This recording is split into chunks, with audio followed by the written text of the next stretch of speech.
that is spoken about only in whispers. A dark area that spawns the beginnings of urban legends. A place where anything can happen and usually does. During the light of day, it hides just outside of view. But when the sun goes down, spirits, creatures of the night, roam free, and things do go bump in the night. It is in every state and every country, and there is no escaping it, no matter how safe you feel behind your locked doors and latched windows. So we invite you to turn down the lights and turn up your radio while we join Dave Schrader and Tim Dennis, your hosts, on a journey into the darkness on the edge of town. Good evening and welcome to the Darkness on the Edge of Town Paranormal Radio Show. Thank you for coming back. It was nice to have you join us here for our second night, Sunday night.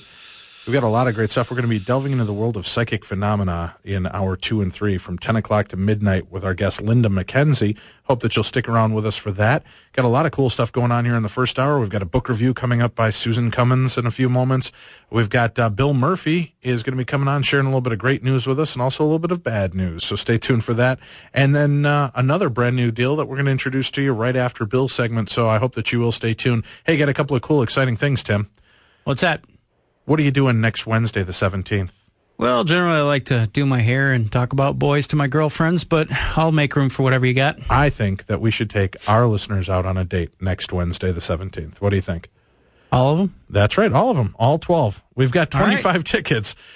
We've actually got a really cool thing coming up. There's an Wait, that means that 12 of our friends have to find dates? Yes, that's true. That ain't happening. Right. We are, Tim, myself, and Nicole are going to be out at the advanced screening of the new movie Ghost Town. That opens up on 7:30 p.m. at the AMC Maple Grove on Wednesday, September 17th. And we have 25 passes to give away. That's good for you and a friend to come along and see the movie with us.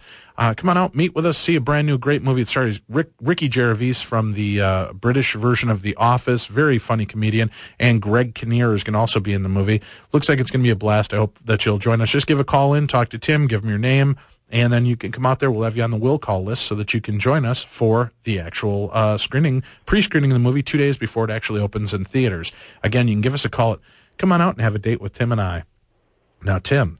I feel sorry for the people who want to date with me. But yes, okay. We've got other exciting news. What's that? Our Halloween party, our very first annual Darkness Radio Halloween party is coming up. Guess when? On Christmas? Halloween, Tim. Oh, work with me here. All right. And we're going to be out at the Palmer House Haunted Hotel in Sauk Center, Minnesota. We've got information up on our website right now. Go to darknessradio.com, click on the events page. We have got a lot of fun, $50 for the night. We'll get you drink coupons, get you free hors d'oeuvres, and you get a chance to party with us. There'll be some costume contests that'll go on, and just get a chance to meet this. And check this out, Tim. We're bringing in the whole Darkness Radio cast. We have all three of us? That's right. No, you and I will be out there. Okay. Nicole Remini, our movie critic, will be there. Oh. Susan Cummins, our book critic, will be out there. Oh. We have national news correspondent, brand new national news correspondent, Bree Sanders is going to join us. Oh, there you go. And all the way from beautiful, balmy London, England, Adrian Lee is coming back into town, and he's going to be there, so we'll have the entire cast and crew. You had of me Darkness until the Radio. Brit. Yeah. Oh, you love the Brit. No, I do, yeah. I do. So he's going to be out there. We're all going to be out there. You can come out, have a party with us for the night, and then there'll be a ghost hunt for the first group that buy up the rooms at the hotel. Everybody that's got a room at that hotel that night will get to ghost hunt from 1:30 till 4 o'clock in the morning with Tim, myself, and the rest of our cast and crew as we go through the haunted Palmer House. We've got some cool stuff, too. And, Tim, I'll get you an EVP for next week we can play from the Palmer House that we got when we were out there a year ago. Because you won't get one with me there. So there you go. No, I'm kidding. No, whatever. So come on out for that. Check out our website at darknessevents.com. Another cool thing that's going on, we do have 2 events. Rolling Hills with the Ghost Adventures crew that's coming up in November 13th through the 16th. And then we have an event in May of 2009 at the very haunted Waverly Hills Sanitarium that takes place in May of 2009. All that information's up on our site at darknessevents.com. Now we're going to start off the evening right as we often do on Sundays with our lovely guest, the lovely and incomparable Miss Susan Cummins. Good evening, Susan. Woo-hoo, hello. Hey, thanks a lot for joining us here tonight. So we got you got a whole new book for us. We're staying away from the fiction side right now. We're going to go into a really great book about ITC and talking to the other side, the new technology, spiritual contact. And this book is called Miracles in the Storm, written by Mark Macy, correct? That is correct. Okay, well, give us a little background. What is this book? Well, first of all, did you like the book? Was it a good book? Was it hard to get through? What did you find? I think for a lot of people, it's going to be hard for them to sort of wrap their arms around this book. I found it fascinating. I found it intriguing. But it delves into some things that I think a lot of people may not get. It talks about multidimensional universes and talking to spirit colleagues on the other side by the name of Time Spring. So for some people, they just may think it's just out there. Okay. I found it fascinating myself. It's about Mark Macy, as you know, and his journey through a diagnosis of cancer, meeting a gentleman by the name of George Meeks, who was an amazing industrialist that spent 20 years with his wife traveling out around the world and looking for those mysteries of life, those, questionable, dark, but sometimes exciting layers of what we know as the spirit world. So with this, he discovered ITC. When George Meeks starts to talk about... Now, what is ITC? Explain that to our listeners. Yeah, let me start. I apologize. It's instrumental transcommunication. And basically, if you remember, in Poltergeist, where it's got the little girl, she's got her hands up on the television saying, they're here. It's communicating with the spirit world using televisions, computers, phones, and radios. Really? Yeah, okay. Yeah. And this is something that anybody can do? Does he kind of diagram that in this book on how you can use your equipment for ITC? No, not really in this book. I know he has another book that talks about that, but in this book it's mostly about his journey and meeting the people that became instrumental in his ITC research and what that involves. It talks about people getting messages on their computers from the other side, messages from loved ones, calls from the other side. His first encounter that's interesting. My aunt got phone calls after my grandmother passed away from my grandmother, so that's really been an interest for me, too. It's fascinating. But again, he's dealing with the astral plane and talking about these 7 spirits that are made up of time stream. So, I loved it. I think some people may not be able to wrap their arms around it. It's one of those fascinating subjects that a lot of people in the paranormal are interested in. Okay. But again, not everybody's going to be able to get it. And the name of the book, again, is Miracles in the Storm, Talking to the Other Side with New Technology, Spiritual Contact. Exactly. Wow, that's a mouthful, and it's written by Mark H. Macy, M-A-C-Y. So tell me, Susan, out of 5 stars, how many are you going to give this?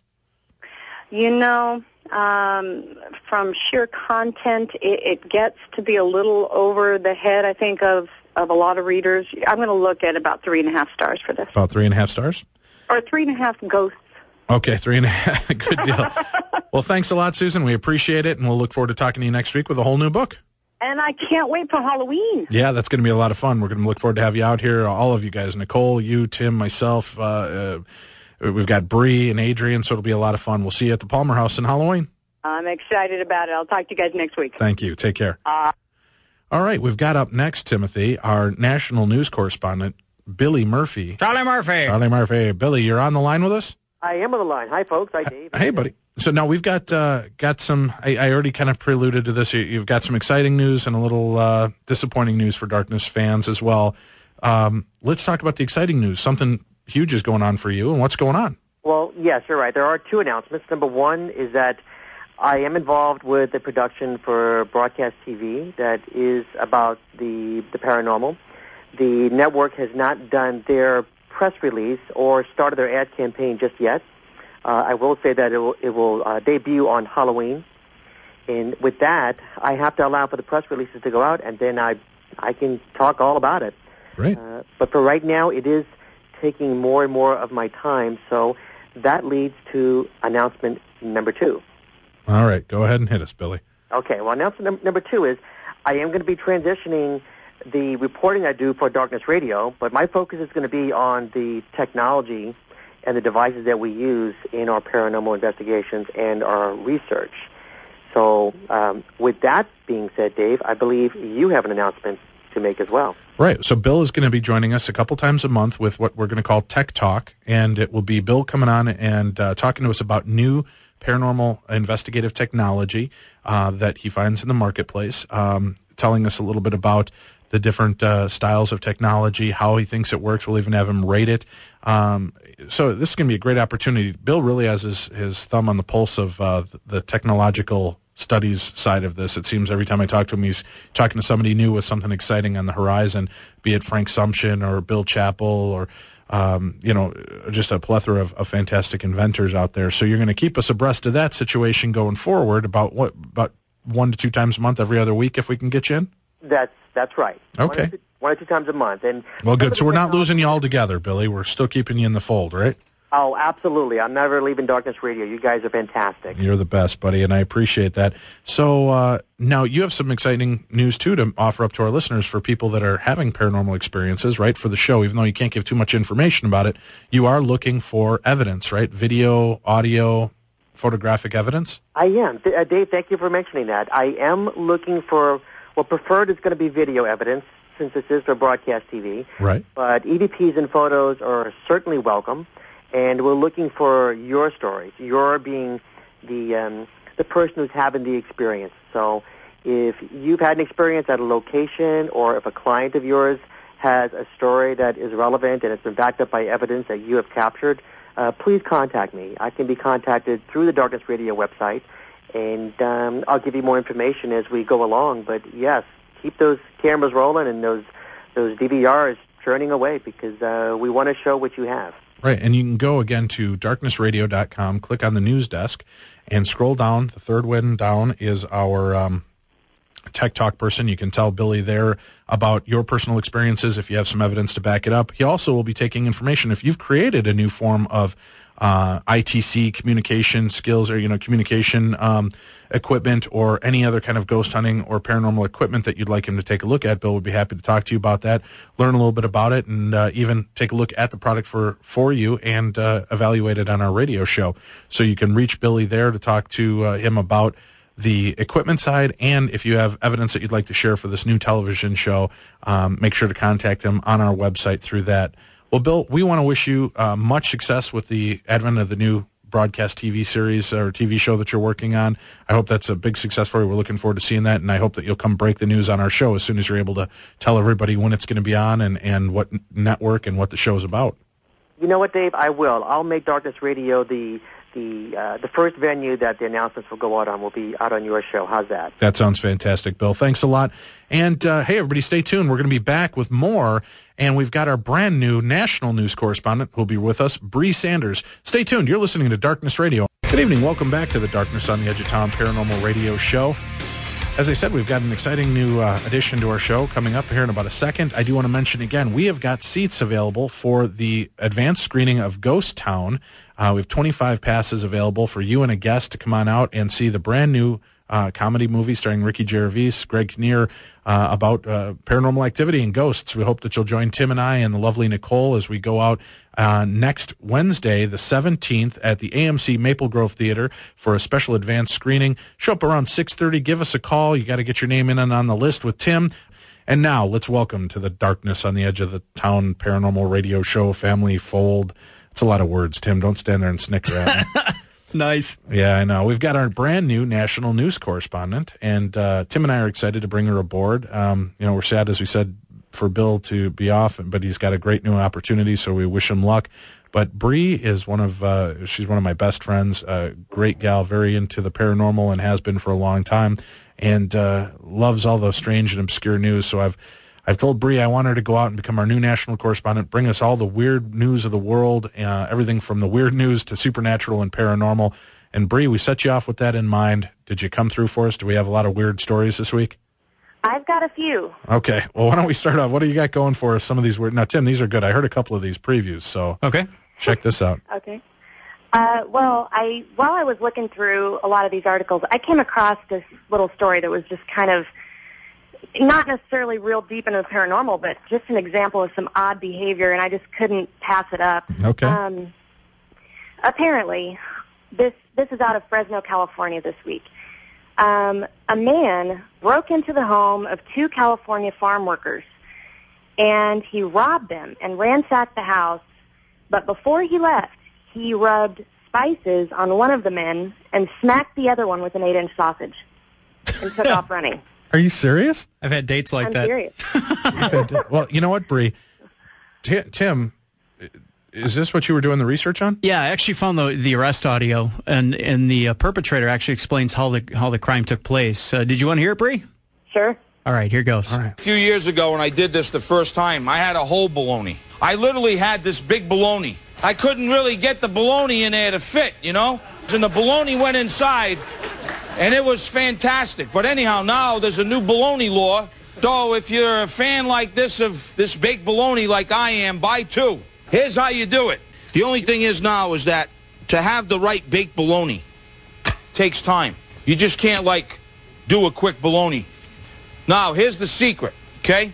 First thing, we get a little butter like this and we brush our bologna. Then, Pardon me? you take some mustard, and then you're going to just smear mustard all over your bologna. So you got the mustard thing going on with the bologna now, okay? Slowly move your bologna around like this. Like I said, you could do this at home. This is the arrest way audio. in advance. So once you do that, bam, bam, bam, bam, Oh, my. bam, bam, bam, bam. Take it from here, bam, bam. Oh, good Yeah, grief. who knew? That is brutal. And Bree. there was an accomplice. There was an accomplice. Bam Bam was Yeah. part of this, huh? Emerald Lagasse is beating people with bologna? Oh, my God. That's uncalled for and awkward. All right, Bree, what's our next story? Well, actually, this one's kind of along the same lines. I remembered hearing Adrian talk about a little while back, more and more women in Europe are turning away from the church because of the show Buffy the Vampire Slayer. Yeah, they're turning to Wicca or witchcraft. That's crazy. Yeah. Well, I saw this quote, and it just kind of made me think of that. Now, I'll tell you the quote first, Okay. and then we'll go into the story. We'll kind of Okay. go backwards. The quote is, "I wish I could find a church with the same spirit of support and love as I feel here." Okay, so Okay, there's the quote. sure. Now, the story is, this was said by a man in Southern California, and he's part of a group called the August Dog Brothers, and they're kind of a local fight group or fight club. Now, a witness saw these men, and she claims that 2 of the men were without padding, and they were beating each other with heavy sticks, and 2 other men fought with electrically charged knives. And the fight with the knives ended when one of the men planted a 1,000-volt surge into the other. Oh, geez. And the quotes of the men were, one of the men was quoted as saying, quote, "I've never felt better than when I'm doing this," end quote. And the other man was quoted as saying, "I wish I could find a church with the same spirit of support and love as I feel here." I just thought that was classic. That's about as a lot. Now, if we could That's just... weirder than anything I've seen in Oh, no Israel. doubt. So religion is taking a backseat to beating the hell out of each other with sticks and electrically charged knives. Basically. Now, if we could just get Emerald Lagasse to join the fight club with his giant bologna, Tim, and beat on men with electrically charged knives and their bologna, that would be a story and a half right there. That's awkward. All right. What's our next place? This is just kind of a funny little factoid that I saw that was on the same page, actually. This is News of the Weird reported this recently, and it's insurance companies, especially in Europe. I guess they'll underwrite almost any odd risk anyone's willing to pay for these days. It says that there have been reports of people being insured against alien invasion, the Loch Ness Monster, and 3 nuns actually insured the expense of Jesus Christ's second coming if he happens to be born to any of them. So you can insure yourself against being the father or mother of the second coming Right. of Christ? Excellent. Yeah, Well, that is... there's that. Wow. Now, so people could actually insure themselves against Loch Ness Monster at what, attack? I guess. Bigfoot I mean, attack? I don't even know how you put a price on that, but That's going to be the new MasterCard commercial, right?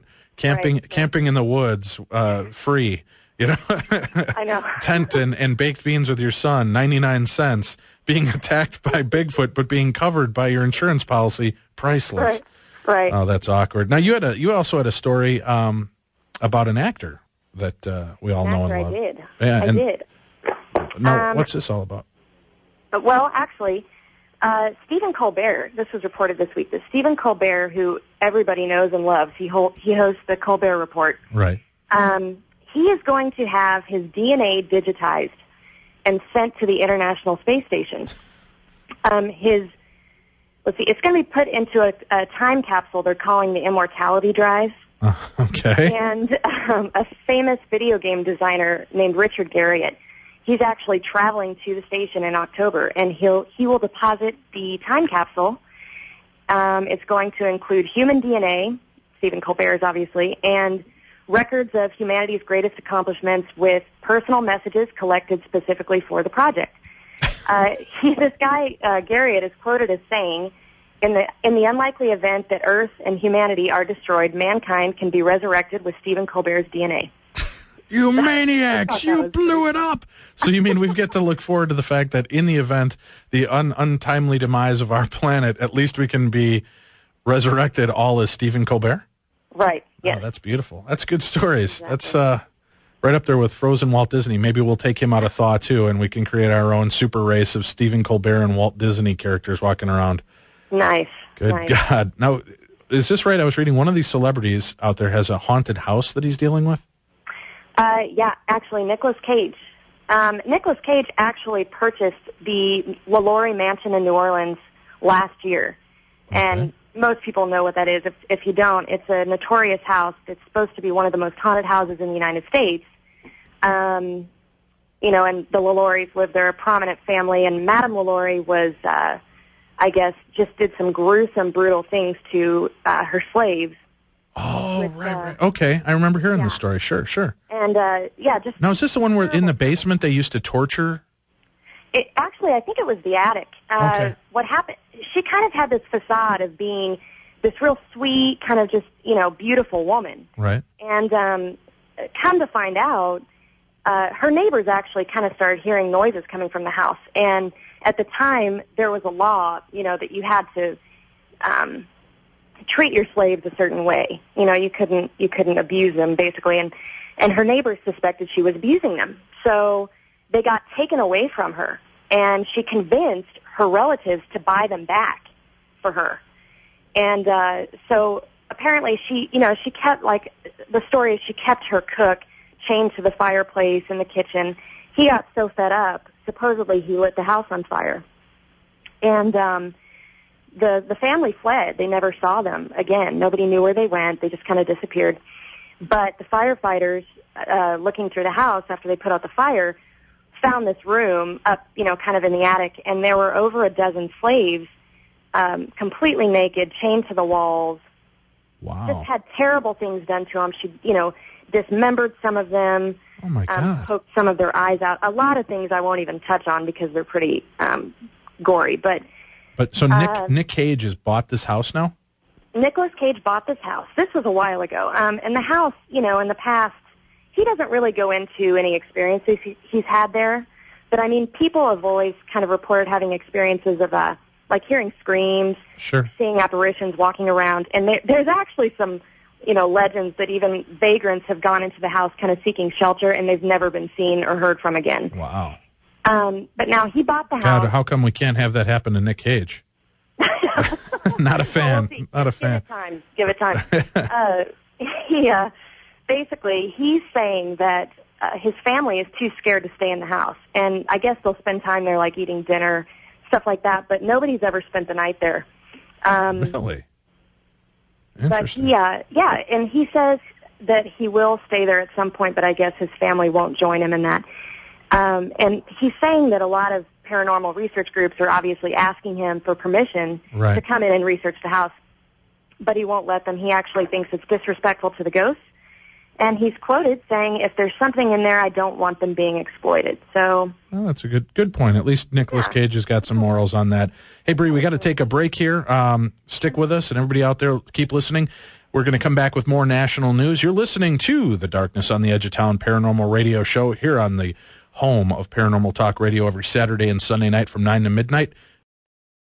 Good evening. Welcome back to the Darkness on the Edge of Town Paranormal Radio Show here on your home for supernatural and paranormal talk every Saturday and Sunday night, 9 to midnight. Check us out online. You can check out all of our podcasts. So if you miss any one of our shows or any segment of the show, you can always come back and check it out later in the podcasts. It's a great way to pass the show on, let your friends, relatives, and family know about the show as well. We're going to go back into our segment with our brand new national news correspondent, Bree Sanders. Bree, now you've got an interesting story, and we're going to bring a special guest on to wrap the story up. You've got a story about the Paulding Light, and that's out of Michigan, right? It is. It's in a town called Watersmeet, Michigan. Okay. Let's see, there was an article published about someone's experience seeing these lights this week, and apparently, if you're unfamiliar with the Paulding Lights, it's a light phenomenon that is seen on a nightly basis in this town, Watersmeet, Michigan. Apparently, nearly every single clear night, you can see these lights. They're just kind of strange circular spheres that appear on the horizon. And according to this person's experience, at least, the lights have actually changed color. They'll change color in front of your eyes and kind of dance around. They've been captured on film by Michigan Magazine and Channel 6 News and Marquette. And even Ripley's, believe it or not, offered over $100,000 to anyone who could solve the mystery of it. Ooh. Yeah, so... Well, you know what? We've got a special guest on the line with us, and the reason I wanted to include him when you told me about the story is one of the things that kind of got him fired up into the paranormal, I believe, was dealing with the Paulding Lights. So please welcome, along with our lovely Bree Sanders, joining the show right now from True TV's Haunting Evidence, premiering this October on True TV. Check your local listings and times for show times in your area. We have Mr. Patrick Burns, a paranormal investigator. Good evening, Patrick. Good evening, Dave. Thanks there for the very nice plug for the show. Oh, sure. When do you guys kick back off? The new episodes will start October 4th. That's a Saturday at 10 o'clock Eastern Pacific on True TV. All right, great. Now, you just heard the story. Bree was talking about the Paulding Lights. People are still seeing this. Now, if I remember correctly, when we started and we became friends 2 years ago, you were telling me that was one of the things that kind of started you with your interest in the paranormal. That was one of the first cases you kind of investigated yourself, correct?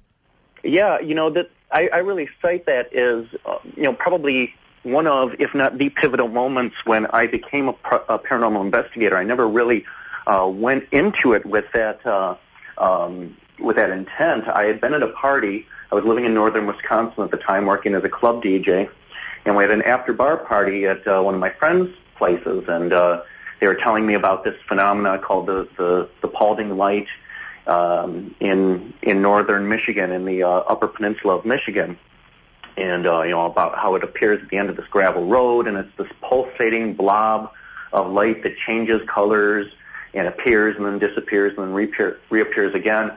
And I heard this, and I'm like already walking out to my truck. I'm like, I got to see this. Right.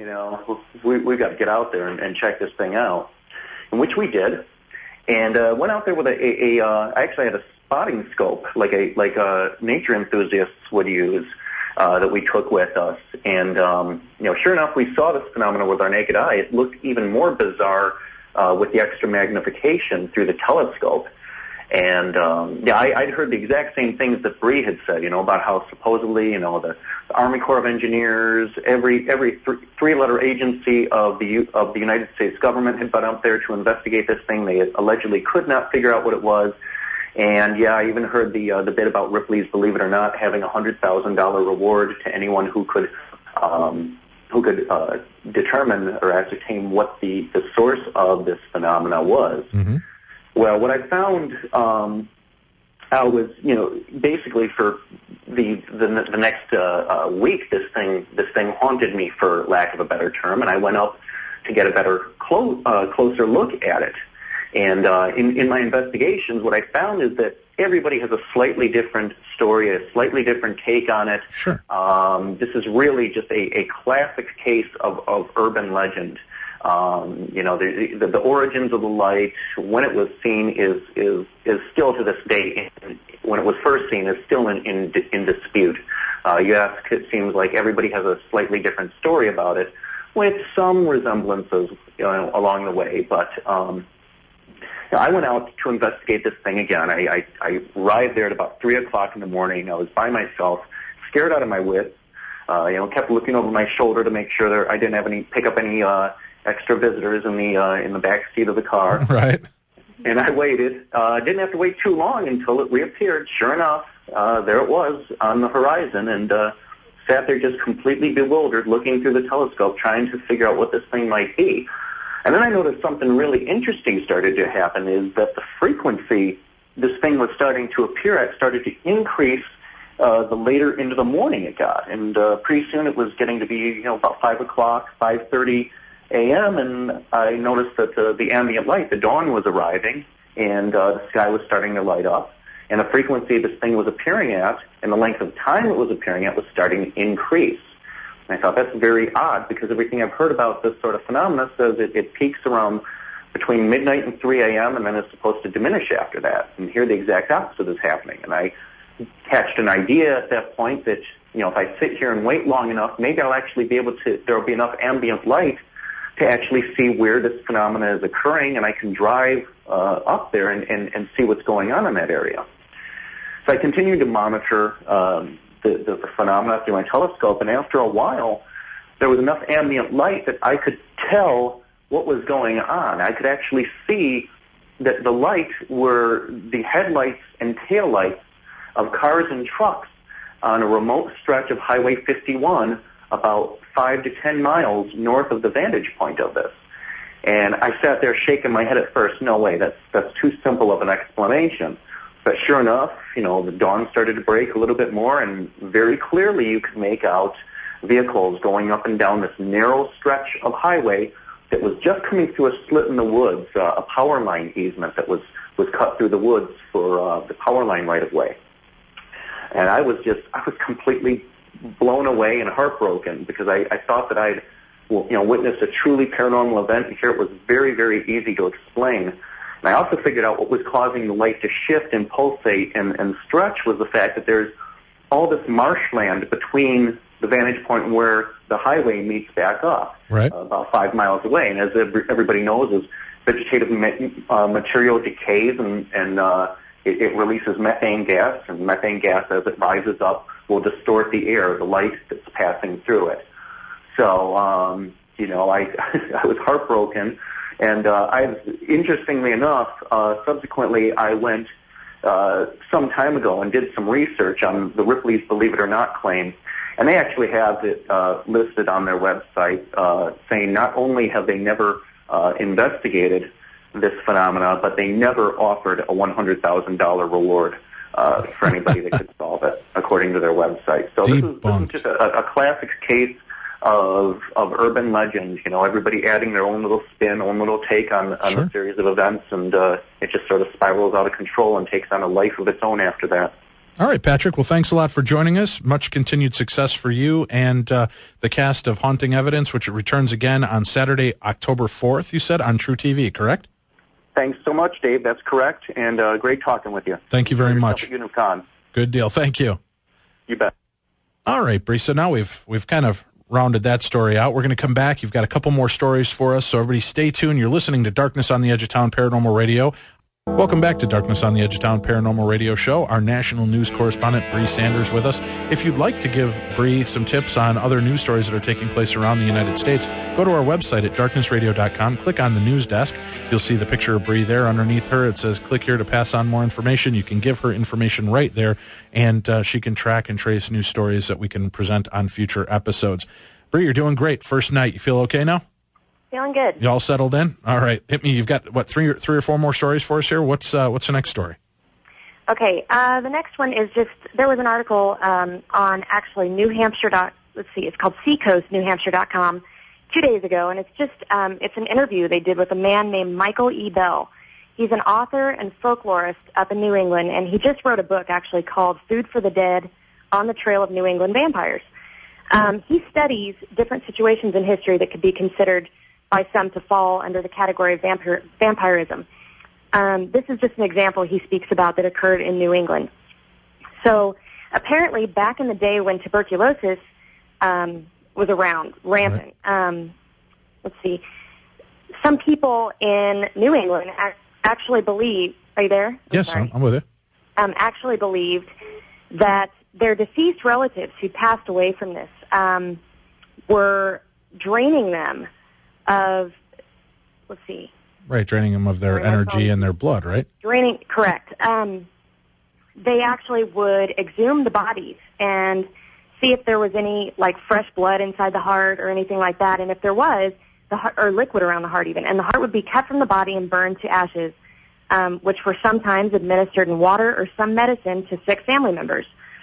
And the belief was that there was some sort of evil, perhaps a demon, residing in the dead body that was draining life from the living people in the family, who are in fact just becoming infected with tuberculosis or some other disease. Sure. And wasn't it the bodies, too? I don't know if it's in the story, but I believe that was part of the vampire lore, too, as they dig up these, and they'd find blood by the mouth of these victims, or of the corpse, and they thought that was it, but because they had consumption after they had been buried, the blood kind of leaked out that had been storing up in their body, and it'd be by the mouth, so that's when they started thinking that they were out draining the blood and passing the disease on. Right. All right. Right. That's it. I mean, but, I found that to be pretty creepy, that thinking about actually believing that vampires were dead relatives who are actually capable of killing you from the grave. You know what I mean? I don't know. I've had two ex-mother-in-laws that were draining me of my life force, so I honestly believe that is a possibility. Right. Okay, well. Next story is? I have a really quick one, actually. Sure. A man in Tennessee named Harold Jackson discovered what appears to be a fossilized giant footprint on his property, and this has Bigfoot enthusiasts all excited. He claims that the footprint measures 11 inches wide, by about 15 inches long, and he says it shows a heel, all 5 toes, and appears to be thousands of years old. So some people are thinking maybe a Bigfoot fossil, or maybe just a Native American from a long time ago. Or it could be isn't it Gigantopithecus is the large, but that's millions of years old, not so much thousands. Well, that's interesting, yeah. So but they found this recently? Recently, this week, he found it. He had this rock. I guess it was on his property somewhere, and he saw it every day, and it just was kind of strange looking. He took it home, washed the mud off and everything, and it shows a footprint. So they're looking into it, I guess. Very cool. Yeah. And another story that was published this week in the UFO Digest. This is an old story, but I thought it was really interesting. It's about a Navy ship called the USS Truxtun, and this ship was actually the first nuclear-powered surface ship, built in 1967. Okay. This was stationed off of the coast of North Vietnam during the Vietnam War for radar purposes. The ship had 2 types of radar. One was a surface radar that watched for contacts about 30 miles out, and the other was an air search radar that watched for aircraft. I guess one night, the story is, the ship, everybody was positioned to respond, obviously, in the middle of the night to any air, surface, or subsurface attack, and they were kind of on blackout, which just hid them from enemies. But during the night, it says before 1 a.m., the operator of the surface radar reported that he had a contact that was about 10 miles away and was heading for the ship. Seconds later, the air radar also confirmed the contact, but it said that the contact was airborne. They were reporting different speeds, and it actually disappeared off the surface radar. But on the surface radar, before it disappeared, it said it was going about 20 knots, which is consistent with a torpedo boat, which the North Vietnamese were known to have. Okay. And then it disappeared.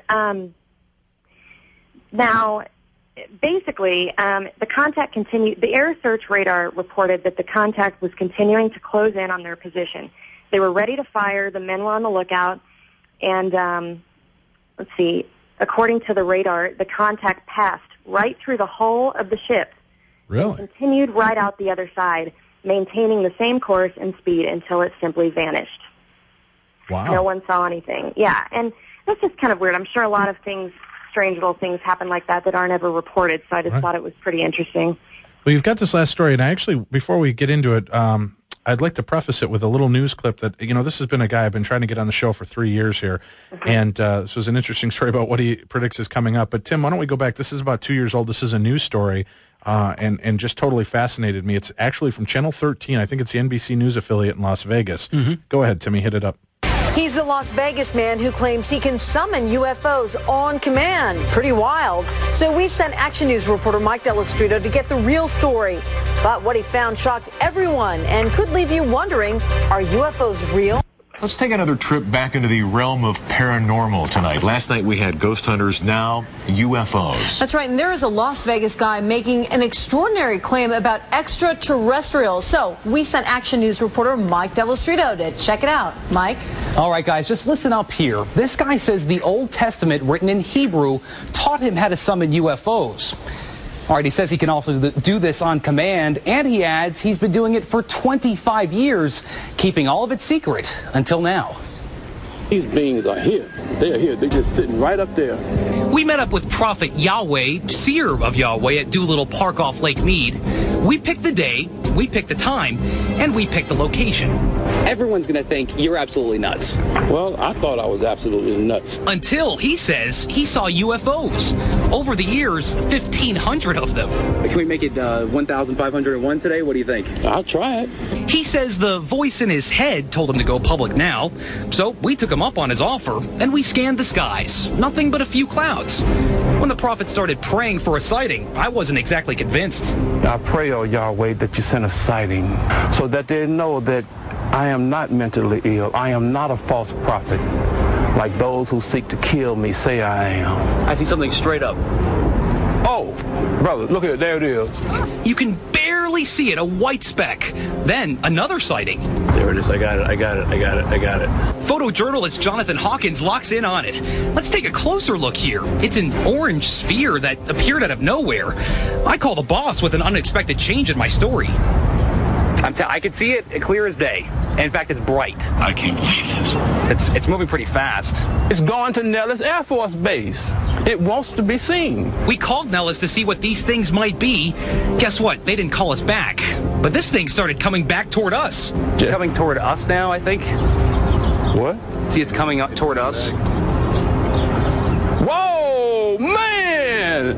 Oh, hallelujah! Then, a few seconds later, it disappeared. It's going back up in space.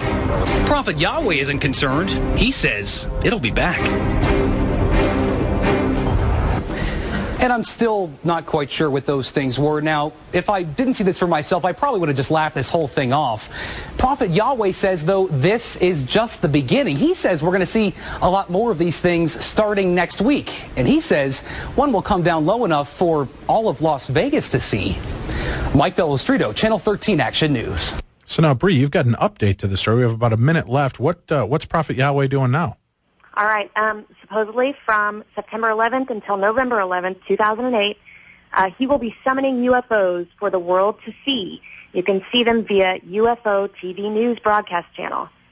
Shortly after the sightings start appearing, a spaceship will descend upon Las Vegas and sit there for 3 days. Apparently, superhuman black men, quote, from other planets are here in spaceships to prove that we are not alone in the universe. So, he also claims that he's been instructed to build temples to Yahweh with landing spots next to them in Brazil and the desert of America. So, yeah, it goes into all of his beliefs, but... Yeah, no, we'll have a video of that up on the news site to see, because it's an older video, but I mean it's amazing. And the Channel 13 news guy, what I love about it is they picked the time, they picked the place, they picked the date without telling this guy where they were taking him, and he was still able to summon one down out of the sky, and they catch it all on video. So it's going to be something to keep an eye out. Definitely. You said that starts on September 11th and goes through November 11th? Correct. All right. Well, Bree, thanks a lot. It's been a pleasure having you here for your first show with us on Darkness Radio. We'll look forward to talking to you again next Sunday night with a whole new brand of different stories coming at us, right? Definitely. All right. All right. Thank you very much, guys. Bree. All right. And thank you all for tuning in. Remember to stay tuned. After the top of the hour, we're going to be back with our guest, Linda McKenzie, talking about psychic phenomena. Also, remember to join Tim and I. We have tickets available for the advanced screening of the movie Ghost Town. You can check it out next Wednesday, the 17th at 7 p.m. at the AMC Maple Grove Theater. Call in right now to Tim. We'll get your name on the waiting list. We have 25 passes, good for you and a guest to come on out and join us at the movie. We'll be back with more